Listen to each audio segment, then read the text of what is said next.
África no siempre fue pobre, al menos comparativamente con el resto de continentes. Desde el glorioso antiguo Egipto, el reino de Ghana o el imperio de Mali, el continente africano ha sido lugar de grandes civilizaciones prósperas. Sin embargo, a lo largo de los siglos, África fue bajando puestos hasta estar declarado como el continente más pobre del mundo. ¿Podría esto cambiar en el futuro? ¿Será África capaz de salir de la pobreza extrema? ¿Ha habido algún tipo de avance para poder responder a estas preguntas? Antes de profundizar más en el tema, recuerda apoyarnos con tu like y suscribirte a nuestro canal. Activa la campanita de notificaciones para que no te pierdas ninguno de nuestros próximos videos. Y si ya estás suscrito, entonces comparte este contenido con tus amigos.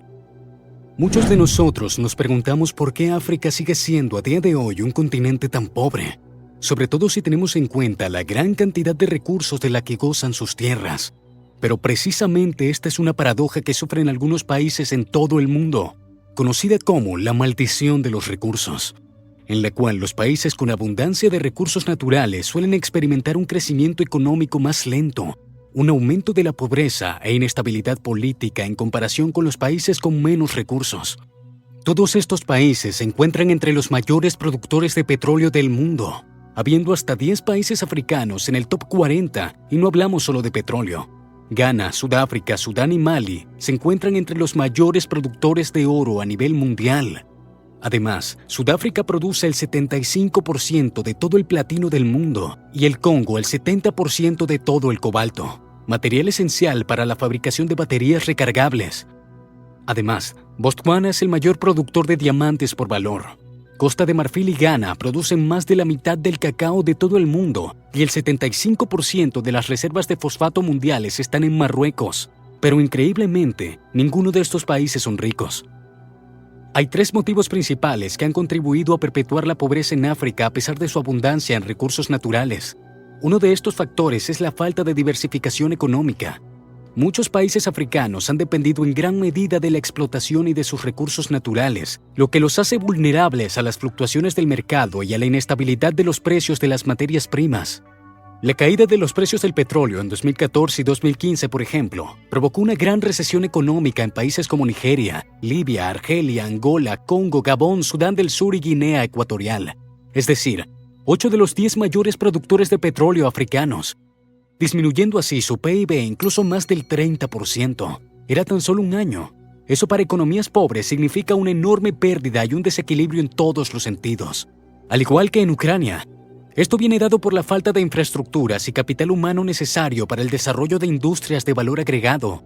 Es decir, que la mayoría de los países africanos exportan sus recursos naturales en forma de materias primas en lugar de procesarlos y convertirlos en productos terminados, lo que limita su capacidad de obtener ingresos más altos y generar empleo en otros sectores de la economía.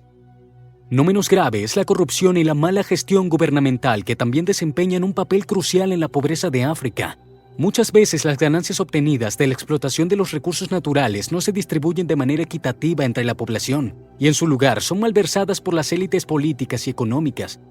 Por ejemplo, en Angola, en el año 2011 desaparecieron unos $30.000 millones de los ingresos petroleros, es decir, el 25% del PIB total del país. Este año, el Fondo Monetario Internacional lo descubrió en una auditoría y el gobierno angoleño simplemente dijo que eran errores contables. Un tercer motivo importante que contribuye a la pobreza en África es la alta tasa de natalidad, la falta de acceso a anticonceptivos, la baja educación de las mujeres y la cultura de tener muchos hijos han resultado en una alta tasa de fertilidad en el continente. Esto conduce a un rápido crecimiento de la población, que a su vez ejerce presión sobre los recursos y servicios existentes, como la educación, la atención médica y la vivienda, lo que dificulta aún más la reducción de la pobreza. Recuerda que, si te está gustando el video, puedes apoyarnos compartiéndolo con las personas que sepas que le va a interesar tanto como a ti, y suscribiéndote al canal si aún no lo has hecho. Si comparamos a África con el resto de regiones desde 1950 hasta la actualidad, se puede observar cómo en el resto del mundo ha ido descendiendo hasta situarse por debajo de un promedio de 2,4 hijos por familia. Muy lejos de esos 4,4 hijos de media que se tienen en África. Ciertamente, la tasa de natalidad ha ido decreciendo, pero no lo suficiente. Y es que de los 25 países que más hijos tienen en el mundo, todos son africanos, y del top 40 los son 37. A todo esto, hay que añadirle las fronteras nacionales que dibujaron los europeos, separando grandes grupos étnicos en 2 o más países, alimentando así conflictos y luchas de poder y la gran inestabilidad política causada por la Guerra Fría, provocando golpes de Estado y guerras civiles. Incluso en la actualidad, la insuficiencia de carreteras, puertos y suministro energético ha mermado la capacidad de África para expandir el comercio y mejorar sus inversiones. También le ha impedido desarrollar nuevas industrias. Por último, pero no menos importante, la insuficiente inversión en educación y sanidad que ha dado lugar a una mano de obra poco formada y poco saludable, lo que limita la productividad económica. Sí, todo esto suena muy mal, pero esto puede cambiarse. África puede salir de este pozo. China, el gigante asiático que ahora es la segunda economía más grande del mundo, no siempre fue próspero. ¿Cómo lo hizo? La respuesta se encuentra en las reformas económicas y políticas implementadas.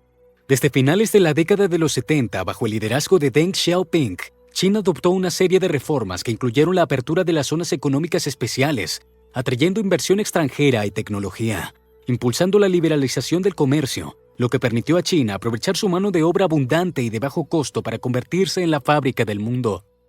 Además, el gobierno chino invirtió significativamente en infraestructuras, educación y sanidad, mejorando la calidad de vida de su población y aumentando la productividad económica. Estas inversiones también incluyeron la construcción de carreteras, ferrocarriles y puertos, lo que permitió a China expandir su comercio internacional y conectarse con otros mercados globales. Todo esto permitió al país asiático experimentar un crecimiento económico sostenido y rápido, con un promedio anual del PIB del 9,5% entre 1970 y 2010.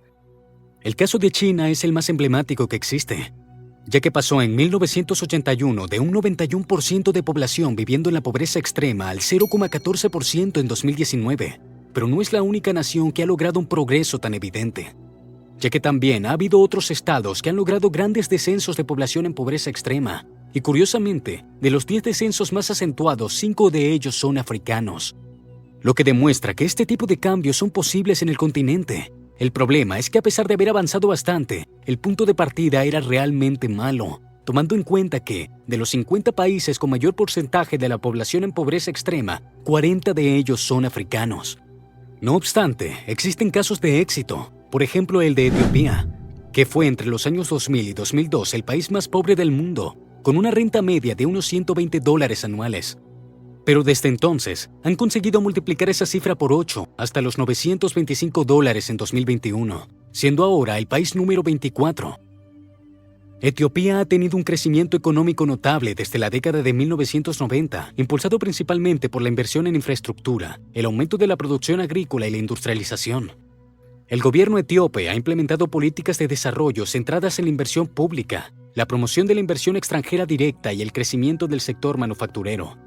Por su parte, Botswana también puede ser considerada una historia de éxito económico, principalmente debido al descubrimiento y explotación de diamantes. El país ha experimentado un crecimiento económico sostenido y ha diversificado su economía a través de inversiones en infraestructura, turismo y servicios financieros.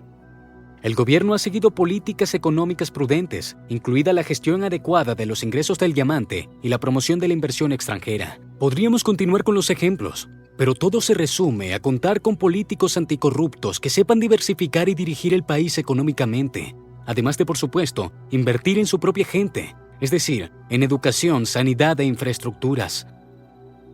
Esto puede parecer sencillo, pero difícil de llevar a cabo. No obstante, incluso países dentro del continente africano han demostrado que puede ser una realidad tangible. En Sudán del Sur, tan solo un 7% de la población tiene acceso a la electricidad. En este sentido, aún queda mucho trabajo por hacer. También hay países donde solo el 14% vive en ciudades, es decir, que hay mucho margen de mejora. Pero hay algo que ya se está haciendo bien: la escolarización. Mali ha pasado de un 19% en 1990 a un 78% en 2010, es decir, de casi nadie a casi todos. Malawi de un 48% a un 100%, y así son las curvas de todos los países africanos. Todos han puesto empeño en este tema. Las tasas de alfabetización, en consecuencia, no paran de crecer, y esto tiene un impacto positivo inmenso en el continente. Sin la tasa de desarrollo social en particular, la educación de los niños no cambia. La población africana será tan grande como las Naciones Unidas. Estiman casi unos 5.000 millones en 2100. Pero si hubiese un desarrollo medio, la población rodaría entonces en los 3.000 millones. Y si hay un alto desarrollo, la población comenzaría incluso a decrecer para finales del siglo, siendo menor a los 2.000 millones. Calcular cuándo África podría salir de la extrema pobreza es complicado debido a las diferencias entre países y a las variables económicas y políticas involucradas. Sin embargo, si se toman medidas efectivas y se mantienen en el tiempo, es posible que en unas 2 o 3 décadas se vean resultados significativos en la reducción de la pobreza y el crecimiento económico. Si bien es poco probable que África desplace a China como la fábrica del mundo, esta podría especializarse en la producción y exportación de productos agrícolas, manufacturas de bajo coste y servicios tecnológicos.